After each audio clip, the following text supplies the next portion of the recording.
ꯃꯤꯠꯌꯦꯡꯒꯤ ꯊꯧꯔꯤ ꯇꯤꯡꯂꯕ ꯊꯃꯣꯏ ꯄꯥꯎ ꯐꯥꯎꯔꯝꯕ ꯈꯥꯡꯇꯞꯇ ꯇꯠꯈ꯭ꯔꯦ꯫ ꯅꯥꯀꯟꯗ ꯌꯦꯡꯂꯛꯄꯗ ꯑꯁꯥꯎꯕꯅ ꯊꯨꯝꯍꯠꯂꯕꯤ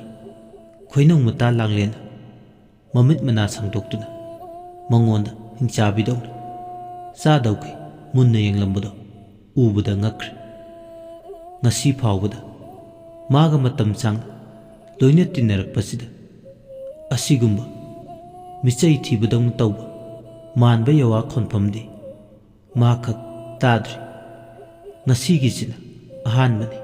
ꯃꯍꯥꯛꯅ ꯇꯥꯔꯤꯁꯦ꯫ ꯃꯃꯥꯟꯅꯕꯤꯁꯤꯒꯤ ꯌꯋꯥ ꯈꯣꯟꯐꯝꯁꯦ ꯇꯝꯕ ꯑꯣꯏꯕ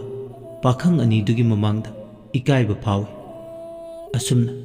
ꯇꯧꯕꯁꯤꯃꯨꯛ ꯅꯨꯡꯉꯥꯏꯖꯗꯦ꯫ ꯋꯥꯍꯩ ꯑꯃꯇꯗꯤ ꯍꯥꯏꯗꯅ ꯊꯣꯡꯒ꯭ꯔꯥꯗꯨꯗꯒꯤ ꯂꯩꯔꯥꯏ ꯇꯝꯅ ꯀꯥꯔꯛꯏ꯫ ꯂꯩꯔꯥꯏ ꯃꯄꯥꯜ ꯇꯝꯅ ꯀꯥꯔꯛꯄ ꯊꯠꯂꯒ ꯑꯃꯨꯛ ꯌꯋꯥ ꯃꯤꯆꯩ ꯑꯌꯥꯛꯄ ꯈꯣꯟ ꯊꯥꯔꯛꯏ ꯂꯥꯡꯂꯦꯟꯅ꯫ ꯉꯥꯡꯍꯧꯗꯕ ꯍꯥꯏꯍꯧꯗꯕ ꯆꯩꯍꯧꯗꯕ ꯌꯥꯗꯦ ꯍꯥꯏꯕꯒꯤ ꯃꯇꯥꯒꯨꯝ꯫ ꯑꯌꯨꯛꯁꯤꯗ ꯃꯁꯥ ꯈꯞꯇꯨꯅ ꯄꯥꯏꯔꯛꯂꯤꯕꯁꯤꯡꯁꯤꯒꯤ ꯃꯔꯛꯇ ꯍꯦꯔꯣ ꯍꯦꯔꯥꯎ ꯀꯥꯕꯗꯤ ꯐꯠꯇꯦꯗꯣ꯫ ꯂꯩꯀꯥꯏ ꯑꯃꯁꯨ ꯄꯥꯜꯂꯤ꯫ ꯏꯃꯥ ꯏꯄꯥꯒꯤ ꯏꯕꯨꯡ ꯏꯄ꯭ꯋꯥꯁꯤꯡꯒꯤ ꯃꯥꯏ ꯈꯖꯤꯛꯇ ꯑꯣꯏꯔꯁꯨ ꯌꯦꯡꯐꯝ ꯊꯣꯛꯏ꯫ ꯈꯠꯅꯤꯡꯃꯜꯂꯗꯤ ꯃꯤꯋꯥꯁꯨ ꯇꯥꯕ ꯍꯧꯅ ꯁꯥꯅꯤ꯫ ꯃꯇꯥꯡ ꯆꯥꯗ꯭ꯔꯗꯤ ꯂꯩꯔꯨꯅꯨ ꯏꯕꯦꯝꯃ, ꯂꯥꯟꯅꯗꯤ ꯈꯟꯒꯅꯨ꯫ ꯃꯤꯠꯃꯥꯡ ꯊꯣꯛꯏ ꯏꯕꯦꯝꯃ ꯅꯪꯒꯤ ꯁꯥꯖꯠꯁꯦ꯫ ꯈꯣꯏꯅꯧ ꯀꯧꯕꯤꯔꯛꯀꯅꯨ ꯈꯣꯏꯅꯧ ꯀꯥꯏꯅ, ꯏꯀꯥꯏꯖꯩ꯫ ꯅꯪꯒ ꯇꯤꯟꯅꯩ ꯍꯥꯏꯕꯗ ꯅꯪꯗꯧꯅ ꯏꯔꯥꯡ ꯀꯩꯊꯦꯜ ꯐꯕꯤ ꯍꯥꯗꯨꯅ ꯌꯣꯟꯕꯤ ꯅꯨꯖꯥꯒ ꯏꯇꯥ ꯁꯥꯟꯅꯗꯣꯏ ꯁꯔꯨꯛ ꯀꯩ ꯃꯃꯥꯏ ꯄꯥꯏꯔꯒ ꯁꯥꯟꯅꯔꯨꯕꯅ ꯐꯩ꯫ ꯏꯇꯥ ꯑꯩꯕꯨ ꯂꯥꯟꯅ ꯈꯟꯒꯅꯨ꯫ ꯈꯟꯕ ꯈꯟꯗꯕ ꯀꯔꯤꯕꯨ ꯈꯦꯠꯅꯕ ꯂꯩꯔꯤꯒꯦꯅꯦ ꯈꯣꯏꯅꯧ꯫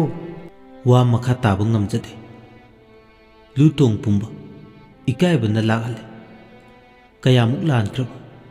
ꯀꯌꯥꯃꯨꯛ ꯀꯥꯏꯈ꯭ꯔꯕ ꯃꯇꯥ ꯂꯥꯡꯂꯦꯟꯒꯤ ꯃꯐꯝꯗ ꯄꯨꯛꯅꯤꯡꯅ ꯃꯔꯣ ꯂꯣꯜꯂꯦ꯫ ꯃꯥꯅ ꯁꯥꯎꯔꯤꯕꯁꯦ ꯄꯥꯈꯪ ꯑꯣꯏꯕ ꯃꯥꯒ ꯃꯤꯆꯥꯟꯅꯔꯨꯕꯁꯤꯒꯤ ꯑꯣꯏꯔꯤꯗ꯭ꯔꯥ? ꯍꯣꯏ, ꯃꯔꯝꯁꯦ ꯁꯣꯏꯗꯅ ꯑꯣꯏꯒꯅꯤ꯫ ꯁꯤ ꯅꯠꯇꯅ ꯑꯇꯣꯞꯄ ꯃꯔꯝ ꯑꯃꯇ ꯊꯣꯏꯅ ꯂꯩꯇꯦ꯫ ꯑꯗꯨꯒꯤ ꯃꯥꯅ ꯑꯩꯕꯨ ꯏꯔꯥꯡ ꯄꯥꯝꯕꯤ ꯑꯣꯏꯅ, ꯂꯝꯀꯦꯠ ꯂꯥꯡꯃꯥꯏꯕꯤ ꯑꯣꯏꯅ ꯎꯗꯨꯅ ꯆꯩ ꯊꯥꯡꯂꯤꯕꯁꯦ꯫ ꯑꯗꯨꯕꯨ ꯑꯩꯒꯤ ꯏꯇꯧꯁꯤꯅ ꯀꯌꯥꯝꯅ ꯃꯄꯥꯜ ꯊꯣꯛꯈꯤꯗꯨꯅ ꯃꯁꯤꯟ ꯃꯔꯥꯡ ꯑꯣꯏꯅ ꯎꯍꯜꯂꯤꯕ ꯃꯗꯨꯗꯤ ꯍꯥꯏꯕ ꯉꯝꯖꯗꯦ꯫ ꯃꯔꯝ ꯈꯪꯂꯕꯁꯨ ꯃꯥ ꯇꯨꯃꯤꯟ ꯂꯩꯔꯦ꯫ ꯃꯥꯅ ꯇꯨꯃꯤꯟ ꯂꯩꯔꯒ ꯑꯁꯥꯎꯕꯅ ꯍꯦꯟꯅ ꯃꯩꯋꯥꯏꯕ ꯍꯧꯔꯛꯏ꯫ ꯉꯥꯡꯅꯤꯡꯕ ꯁꯛꯅꯤꯡꯕ ꯆꯩꯅꯤꯡꯕ ꯄꯦꯟꯗ꯭ꯔꯗꯨꯅ ꯃꯈꯥ ꯑꯃꯨꯛ ꯁꯝꯊꯔꯛꯏ꯫ ꯉꯁꯤꯅ ꯉꯁꯤ ꯑꯣꯏꯔꯦ, ꯃꯇꯨꯡ ꯃꯅꯥꯎꯗꯤꯅꯦ ꯀꯥ ꯑꯃ ꯍꯦꯜꯂꯕꯗꯤ ꯏꯅꯦ ꯊꯕꯥꯇꯣꯝꯕꯤꯗ ꯅꯠꯇꯅ ꯏꯄꯜꯗꯁꯨ ꯇꯥꯛꯀꯅꯤ꯫ ꯅꯪ ꯌꯥꯝꯅ ꯍꯦꯜꯂꯛꯂꯦ꯫ ꯅꯣꯡꯃ ꯅꯣꯡꯃꯒꯤ ꯂꯤꯔꯤ ꯈꯣꯏꯔꯤꯕ ꯍꯥꯏꯕꯗꯣ ꯅꯪꯕꯨ ꯀꯔꯤꯝꯇ ꯈꯪꯗ꯭ꯔꯕ꯭ꯔꯥ ꯊꯣꯠꯅ ꯆꯤꯡꯖꯪꯕꯤ? ꯑꯗꯨꯒ ꯑꯃꯨꯛ ꯃꯈꯥ ꯇꯥꯅ ꯂꯩꯔꯥꯏ ꯃꯄꯥꯜꯗ ꯂꯦꯞꯂꯤꯕ ꯇꯝꯕ ꯑꯣꯏꯕ ꯑꯅꯤꯗꯣ ꯇꯥꯅꯕ ꯑꯇꯣꯞꯄꯗ ꯆꯥꯡꯗꯝꯅꯗꯨꯅ ꯌꯋꯥ ꯃꯤꯆꯩ ꯊꯤꯅ ꯆꯩꯔꯛꯏ꯫ ꯏꯀꯥꯏꯕ ꯄꯤꯒꯦ ꯍꯥꯏꯕꯒꯤ ꯃꯇꯥꯒꯨꯝ꯫ ꯌꯥꯍꯧ ꯉꯟꯕ ꯈꯣꯏꯅꯤꯡꯁꯤꯡ, ꯂꯩꯀꯥꯏ ꯂꯥꯟꯅ ꯄꯥꯏꯔꯛꯂꯒ ꯁ꯭ꯋꯥꯏꯗ ꯑꯐꯥꯎ ꯑꯔꯤꯡ ꯁꯥꯅꯨ꯫ ꯈꯔꯁꯨ ꯂꯦꯝꯃꯣ꯫ ꯋꯥꯔꯛ ꯀꯟꯕ ꯃꯁꯥ ꯃꯎ ꯐꯕ ꯏꯕꯨꯡ ꯏꯄ꯭ꯋꯥ ꯈꯨꯠ ꯊꯦꯛꯄꯗ ꯃꯁꯤꯡ ꯊꯤꯉꯝꯗꯅ ꯂꯩ꯫ ꯑꯔꯦꯝꯕꯗ ꯈꯣꯏꯅꯤꯡ ꯃꯁꯥꯗꯣ ꯇꯦꯛꯀꯅꯤ꯫ ꯂꯦꯝꯃꯨ ꯂꯦꯝꯃꯨ, ꯁꯥꯀꯞ ꯇꯣꯏꯗꯨꯅ ꯄꯥꯏꯈ꯭ꯔꯣ꯫ ꯅꯠꯇ꯭ꯔꯕꯗꯤ ꯏꯀꯣꯟꯁꯤꯒꯤ ꯃꯄꯥꯟꯗ ꯑꯔꯦꯝꯕꯗ ꯏꯃꯨ ꯅꯥꯏꯃꯨ ꯇꯥꯟꯅꯒꯅꯤ꯫ ꯑꯁꯨꯝꯅ ꯆꯩꯍꯜꯂꯛꯄ ꯈꯣꯏꯃꯨ ꯑꯃꯗꯤ ꯁꯥꯅꯧꯕꯁꯨ ꯇꯥꯔꯦ꯫ ꯑꯅꯤꯗꯣ ꯃꯃꯥꯏ ꯉꯥꯛꯁꯛ ꯉꯥꯡꯉꯤ꯫ ꯑꯉꯥꯡꯃꯛꯁꯨ ꯅꯠꯇꯅ ꯄꯥꯟꯊꯩ ꯇꯧꯗꯨꯅ ꯉꯥꯡꯂꯛꯂꯤꯕꯗꯣ ꯃꯈꯣꯏ ꯑꯅꯤꯗꯅꯤ ꯍꯥꯏꯕ ꯑꯗꯨꯝ ꯃꯌꯦꯛꯅ ꯇꯥꯛꯂꯕꯅꯤ꯫ ꯏꯀꯥꯏꯕꯁꯨ ꯃꯤ ꯀꯧꯕꯅꯤꯅ ꯈꯪꯏ꯫ ꯑꯅꯤꯗꯨ ꯂꯣꯟꯅ ꯂꯩꯔꯥꯏ ꯃꯄꯥꯜꯗꯨꯗ ꯂꯦꯞ ꯋꯥꯔꯤ ꯁꯥꯟꯅꯩ꯫ ꯏꯇꯥꯎ, ꯑꯌꯨꯛꯁꯤꯗ ꯈꯣꯟꯗꯥ ꯐꯥꯎꯕꯗꯤ ꯈꯪꯗ꯭ꯔꯦ ꯏꯇꯥꯎ꯫ ꯅꯨꯡꯁꯤꯕꯤ ꯊꯤꯕ ꯂꯥꯛꯄꯔꯥ ꯍꯥꯏꯕꯕꯨ ꯌꯋꯥ ꯃꯤꯆꯩ ꯑꯊꯤꯕꯅ ꯑꯩꯈꯣꯏꯕꯨ ꯑꯣꯛꯀꯗꯕꯒꯤ ꯉꯥꯏꯗꯨꯅ ꯂꯩꯔꯝꯃꯒ ꯃꯥꯟꯅꯈ꯭ꯔꯦ꯫ ꯃꯥꯒꯤꯁꯦ ꯀꯜꯂꯛꯇꯨꯅ ꯍꯥꯏꯕ ꯃꯥꯜꯂꯦ꯫ ꯀꯜꯂꯛꯇꯨꯅ ꯍꯥꯏꯔꯁꯨ ꯃꯥꯒꯤ ꯃꯊꯧꯁꯨ ꯅꯠꯇꯦ꯫ ꯃꯊꯧ ꯅꯠꯇꯕꯗ ꯑꯁꯨꯛ ꯌꯥꯝꯅ मागी मथौ सारिबा करिनो अंगाउबिरो सिबो लेकाइनि हाइदुना हाइरिसि ताद्रो चलौबना फरे दुदि मसीना मरम वाथोक लांथोकदि पामजद्रे अयुक्सिदा खना चैनब थोकपा हाइबसे नुजा ओइबि मागी मसुम लांगि अखोइबुदि नुपानि काइदे हाइबबु मागिदि फजफम लैरोय मागी खलगा अखोइ चटनब तौरसि इताव चटले हाइना खलसि अदुदा कैदौरबा अखोइना लानसु लाननि नमदना मरा लैब तारनि नत्ते अपाम नुपिगी खराइ थोंगान्दा लुम्बा लाक्पसिबु अखोइना अहानबा हौदोकप्रा मागी मओंगसे कलक्तुन तौरिबनि मंगोंददि ngauबीदे नुक्सिबिदे हाइबगी मओंगनि मागिसे सकना ताखलिबा मसी नुपागा ओइरमदि खुनमना ममाय ममित खंगदगै सेसिलमगदबनि नुपी ओइबसिदा मा थाबीरबनि अखोइसु नुपी मक्ति नत्तबनिना चिंदा पौदानदुना खन्नबसु लेमोइदो इताव खोइमु नंग हाइरिदो अचुम्ब ngakni इतावगी वफमदो नताव ओइसु यानिंगी अदुदि इताव असिदा चंखिसनु अदुगा चचे ngaiak sakisi swaida laikai oibu oidaba mathau tade tholakpu khudik afapata nata oina loina mayuk yagani haisu haibani usittaba lakchaba yadaba mini khoimudi mahousadagi hauna thoichatnabi wangang khondangambi nujase mathau natana mathausa maril tenge pai manungda leple mana haiba yawada matawibu sanaubasu tunginduna hoyare karimta khangdaba saduna ikon pukri mapalduda tumin phamduna karimta khangchinnadaba saduna lay makhoyani asigumba mataududa asaubana langoi chalbi langlendi amukka hena masa pumba asaubana lutong pumba sandokre laidadi lehellar swaisida nga sabgum charib anise ngamnamak tangi khalle panthai tawduna langlen sungang lai ikai ba haibase khara khara khangna ba phai mi oina pokpa taradi mi ama oirga ikai ba khangdradi kaidawruni ikai ba haibasina thawai panba singdagi mioi bai khoina pumna maktagi top libani adubu mi kharadi sa ngana olakpadawna tawine khangre mapan thonggi mi oina manba khaktani mi usitaba langlengi maung mato wahi wata du tabada maching masun phattabada haurakle masu changdamna duna mataw sanau yengna itaw mathau natana mathau saba misu leitaba nate adubu hairiba misingse mathaudi fajana leitaba misakni kaidawruni masagi mathau tawgedi haidra migi mathau panariba misak singse miremni haibada kari kai matawgi wai singdo amuksu khumai sanauba hoini taw achumbani miremni thau leitaba mido nupa oigera nupi oigera mirem madum oiradabani anido makhatana awai khum tawne masadi hana karino kananu yingdana mi nuknabugasu sari sabina mama nuknai haiduni isase kari oiriga khangda jala asumna anisina ngangnaribdo ya mayek singna tai langlen pakhang anina sanaribu warido mangondani makhoina hairibado mangonda singnaba oina thokre makhut masa singdo pok thektuna khangi pok sakwa heman khiduna asawa heman khibana mamai mami ngaksup ngangna haifam topum khangdana leplibi khongphai ama masi lengdana leirinuna leptuna leiribado thengjinba sarga soibadagi thawai inthugi yauna inthure intubaduna leirinasu khongpham chahudabadagi tusille Ising hapa chapudo leimai da taduna kaire ising su haidokle phe lauram laga wahim ta haidana tumin chatki Chaina khuding ikai bana masar koi leirinu tusin bagi Chaina khangduna le mitludana pirang iri tawriba matawduda pakhang ani dusu ingak ngakna ngakchana duna le chensinduna mating pangbu sungamjade nujawi bi magi matawse yengba ngamjade asuk thamoi pandabi mamanabisibu karamba makhalgi mamanabino makhoini gi thamoida wahang oyore leirinudo tusinbadagi fuk hogolak mitlu tarang laij ihauna kharai thongalomda ikai nungsi yanana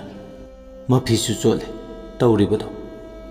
magi matawdo ningba kaina sanauba pangan thokpa ngamdana tumin yengduna le anido ikol lerai mapalduda leplambadagi mayumda tandana hankre wakhal nungaita leirinu kobi nujado yam thawai nungaita na kappe tawrakliba thawongduna ningol kaduda kaplingaiduda hairangingaida yurangbi oiduna atamna mina laksaba yaroi haibagi matagu langlendo changlaklaga amuk wairare hai leirinu haibi thona chengjangbi nahak thakki aise tawngambi thau leitana thau thibi tarido masi pumnamakse nangna thonba ngangni khangaba asumna kaplingaiduda prap changchilaktuna phajadaba tathiba waina hairakpaduda khangprek khang atamnana mangonda singnaba oina ita kawirakanu ita nahak thaki tamboiba anina aibu lana pauthokpire aina itada kari lankhrebage kayamuk yamna kaikhrebage kaiba kaidaba lanba landaba haibabu karino nasagi naralbu aina muk khuttinduna takhidro nasagi naraldi nasana khangjagadabani khangaba adu muk hainabagi mathau tade ita ai itana hairi singse lawshinba haiti lawshinba hairoi miyoiba ikhoina khanglaroi haina khangsinnadrabadi karidi pambai lei asumna wari sanaringe hakan changbi sanbigu masa sokpa yade haibagi matagu thaba tombisu ningol kadu changalle aduga onchilagle langlenda imungda ngasaidagi tumin tagi yangna tabani nangna ngangido taba yaba wam tabu yaudine langlen prap narundagi changchilagla masagi hakan changlakpadudagi asawbugi pangkhai lanchillaktuna ine na kari khangduna wa nganglaklibano khangdana akhang sabirakanu aibu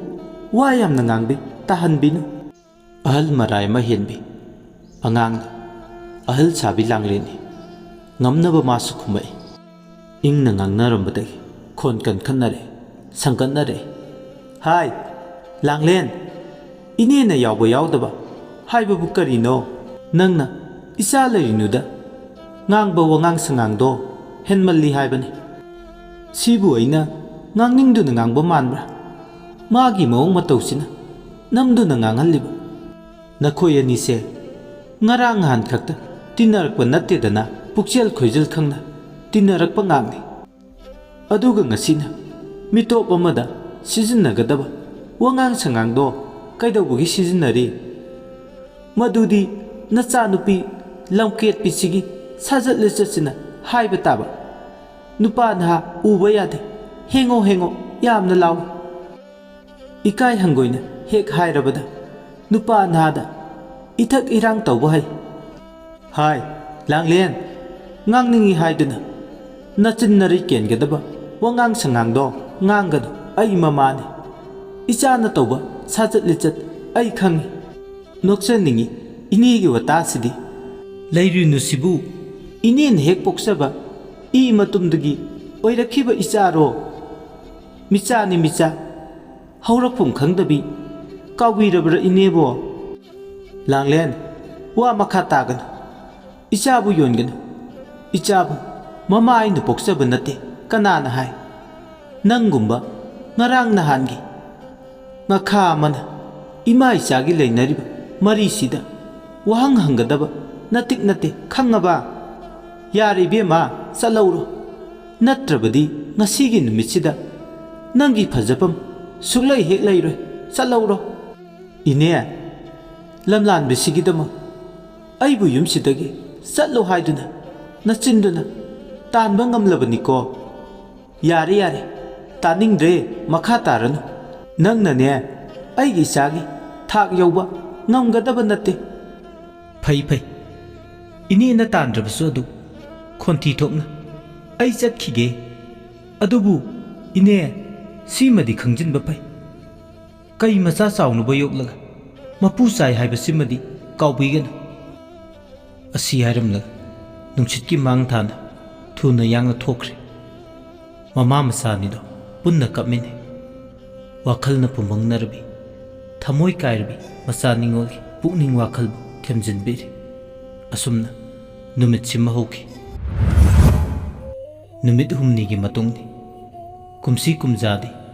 ibudau moirang thangjing haraubagi kongbal lamyengba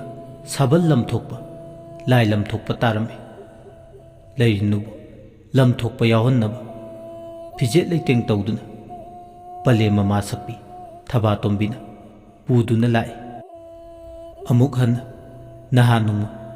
waru nungju thokhiba thaudok adudagi macha ningolga langleng amuk han tina handre kumsidi lam thokpa se